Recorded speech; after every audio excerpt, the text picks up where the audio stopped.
Peace and welcome back to Prison Terms and Sexual Behaviors Explained. It is I, O.G.B.O.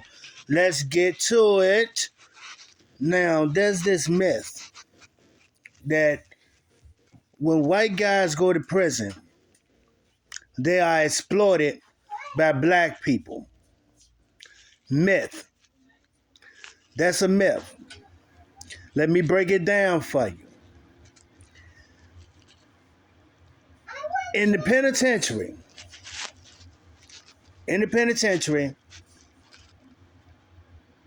the ones who are doing the exploiting are usually exploiting members of their own community. The same way in society.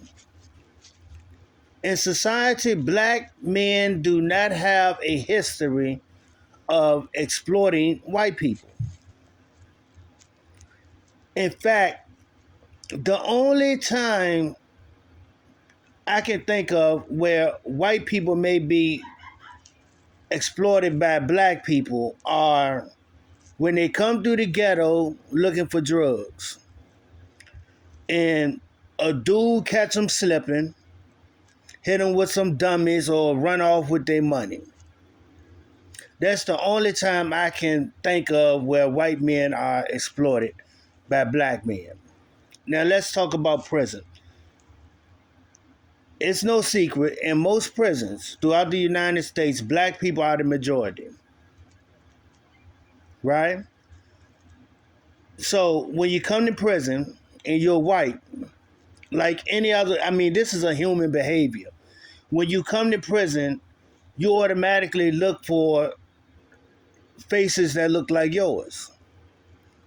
So when white people come, they go and look for other white people. Now here's what happened. In the white hierarchy, the Caucasian hierarchy, for whatever reason, they may see that white guy as being weak. And they turn him out. In some cases. Some cases they don't necessarily turn him out, but they bully him. They get in his head, scare him to death, and put him in situations where he's calling his family to give him money or put money on their books. Right?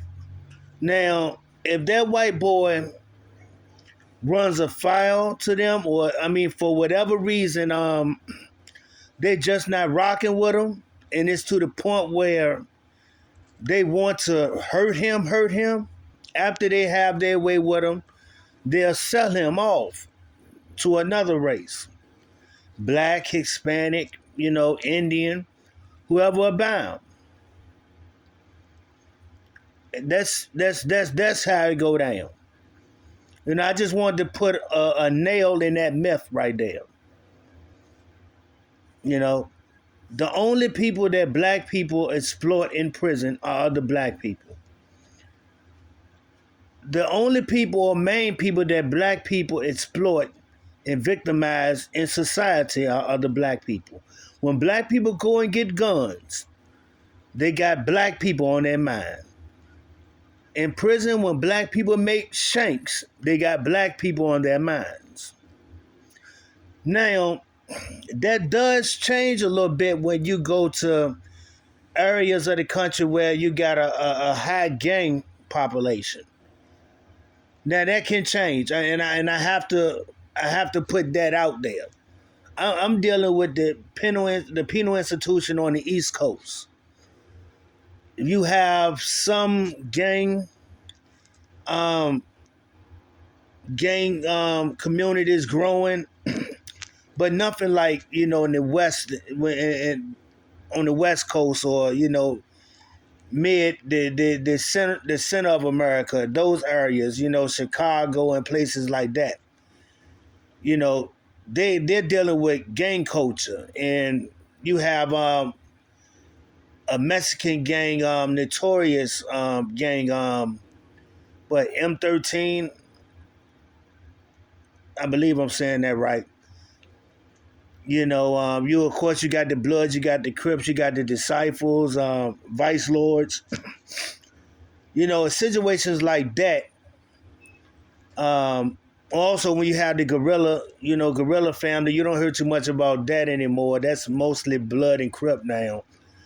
But you had the Aryan Brotherhood. Um, that's a notorious white gang.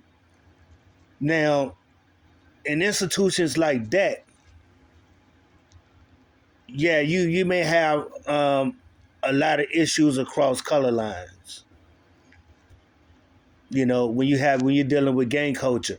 But outside of gang culture, usually the ones exploiting and victimizing white people are whites, black people are black, Latinos. It kind of stays in house. But catch you on the next one. It's O.G.B.O. Remember, check me out on YouTube. Um, O.G.B.O. Man Codes. Check me out on IG. Raise the vibration. And continue to check for me on TikTok. Peace.